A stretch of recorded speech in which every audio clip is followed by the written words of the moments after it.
तो अब exercise 1B का क्वेश्चन नंबर हम लोग स्टार्ट करने जा रहे हैं 4। कह रहा है कि let r is equal to, है ना, this is r is equal to, मतलब रिलेशन है, वो रिलेशन किस तरह का ऑर्डर पेयर बना रहा है, a, b का। और ये a, b कैसा पालन कर रहा है, किस नियम का पालन कर रहा है, तो सच दैट a और b दोनों आना चाहिए z में से, a एंड b दोनों आना चाहिए z में से, मतलब कि दो इंटीजर्स हैं। z का मतलब क्या होता है, इंटीजर्स।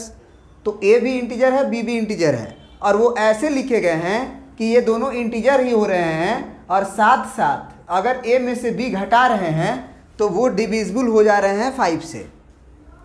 मतलब दो ऐसे पेयर लिए गए हैं कि यदि a में से b को घटाया जाए तो वो 5 से पूरी तरह से डिविजिबल हो जा रहे हैं, और साथ ही साथ a और b जो लिया जा रहा है वो z में से लिया जा रहा है, मतलब एक इंटीजर है। ये एक रिलेशन डिफाइन किया गया इस तरह से ऑर्डर पेयर का। फॉर एग्जांपल अगर थोड़ा सा एलिब्रेट करके रिलेशन को लिखना चाहो तो वो इस तरह से है, जैसे मान लो हम 1,4 लिख दिए तो नहीं चलेगा, क्योंकि एक में से 4 घटेगा तो 3 आएगा। अब यहीं पे हम मान लो 1 लिख दिए और 6 लिख दिए तो ये चलेगा, क्योंकि 1 और 6 दोनों इंटीजर ही है, और 1 में से 6 घटाएंगे तो -5 आएगा, और -5 जो होता है वो 5 से डिविजिबल है, तो 1 6 चलेगा, 6 1 भी चलेगा, 7 और 2 ले लें ये भी चलेगा, 10 और 5 ले लें ये भी चलेगा। लेकिन अगर 10 और 11 ले लें तो नहीं चलेगा, क्योंकि 10 में से 11 घटाएंगे तो 1 आएगा, और ऑब्वियस सी बात है कि 1 जो है वो 5 से डिविजिबल नहीं है। बात समझ में आ रही है? तो ये रिलेशन किस तरह से लिखा गया है पहले ये समझ में आना चाहिए। अगर ये रिलेशन हमको समझ में आ जाएगा कि नहीं किस तरह से लिखा गया है, तो हम चीज़ों को अपने दिमाग में सोच सकते हैं कि आखिर हो क्या रहा है वहाँ पे। उसके बाद इन्होंने बोला है कि सो दैट कि R is an equivalence relation on R। तो आपको इक्विवेलेंस रिलेशन का मतलब समझ में आना चाहिए। What is the meaning of equivalence relation? तो इक्विवेलेंस रिलेशन हम उसे कहते हैं जो 3 रिलेशन को, मतलब 3 रिलेशन उसमें होना चाहिए। वो ट्रांजिटिव रिलेशन भी होना चाहिए, वो साइमेट्रिक रिलेशन भी होना चाहिए, और वो रिफ्लेक्सिव रिलेशन भी होना चाहिए। अगर रिफ्लेक्सिव रिलेशन हो, साइमेट्रिक रिलेशन हो, ट्रांजिटिव रिलेशन हो, तो उस रिलेशन को हम लोग इक्विवेलेंट रिलेशन कहते हैं।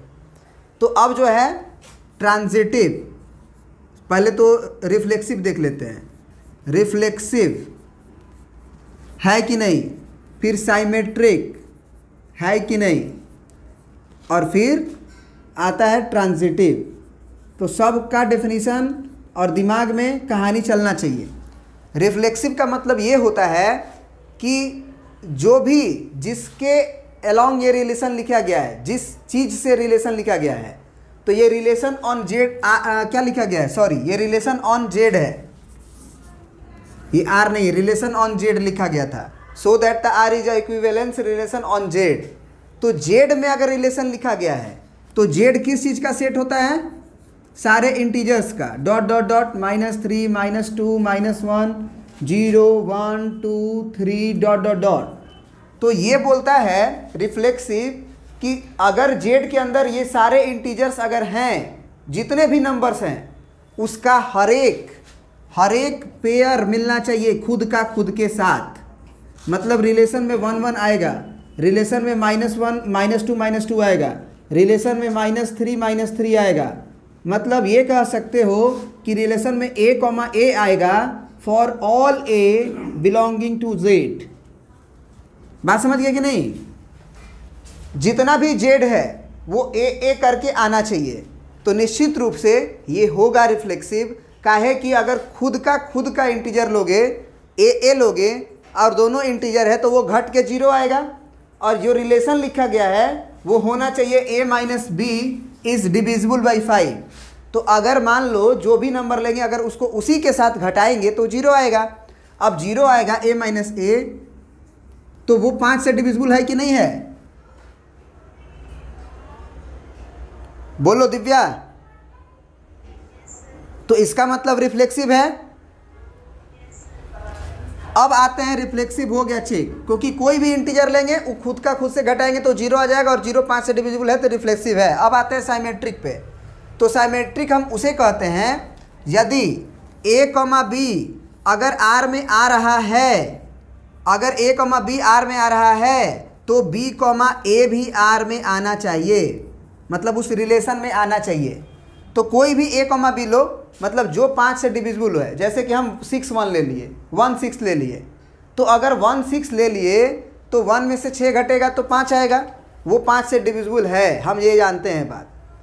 तो निश्चित रूप से 6, 1 भी उसमें आया होगा। काहे आया होगा?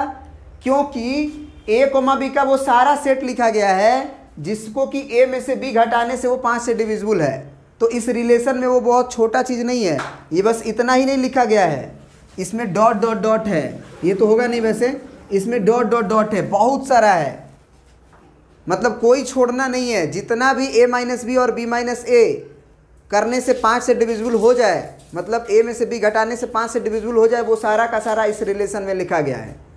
तो तुम अगर मान लो कोई नंबर लोगे 1 6, तो 1 6 घटाने पे अगर 5 का मल्टीपल आ रहा है तो 6 में से 1 घटाने से भी तो 5 का ही मल्टीपल आएगा ना, बस माइनस का ही ना अंतर रहेगा।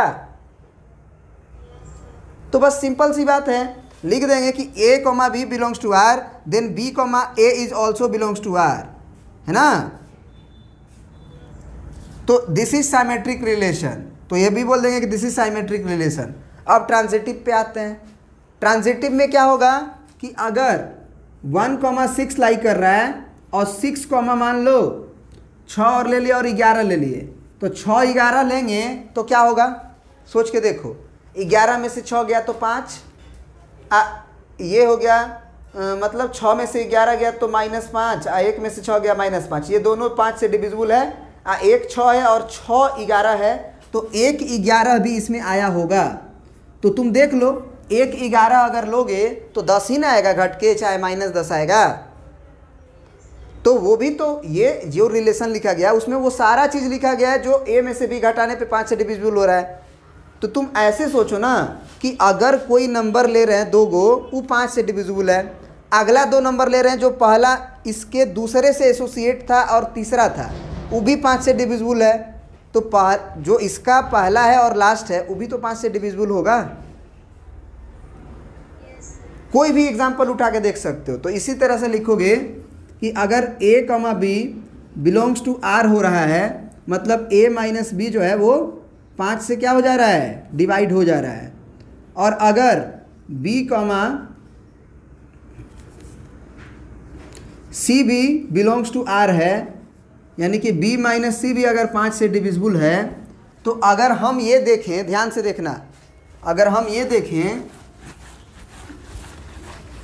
कि a माइनस सी जो होगा, मतलब a, c की बात होगी अब, क्योंकि a b belongs to r है और b c belongs to r है, तो a, c की बात होगी, वो भी बिलोंग्स टू r होगा, क्योंकि a माइनस सी भी 5 से डिविजिबल होना चाहिए। अब इन्हीं दोनों के हेल्प से क्या a माइनस सी नहीं बनाया जा सकता है? ऐसे देखो, a minus B divided by 5, अब माइनस लिख लो कितना तुम, या प्लस लिख लो ना, प्लस लिख लो b माइनस सी बाई 5, ऐसे लिख सकते हैं ना इस चीज़ को। भैया ये वाला number a minus B by 5 हमारा r में आ रहा है, अब b माइनस सॉरी z में आ रहा है, ये एक z है, इंटीजर है, ये भी एक z इंटीजर है। अब दोनों को घटा के देखेंगे तो क्या होगा, a माइनस बी बाई 5, यानी कि a बाई 5 b बाई 5, अब प्लस b बाई 5 अब माइनस c बाई 5, तो ये कट जाएगा, तो a by 5 minus C by 5, यानी कि a माइनस सी बाई 5। समझ गए बात को? तो हम यहाँ पे ये लिख सकते हैं इस तरह से कि a, c belongs to r।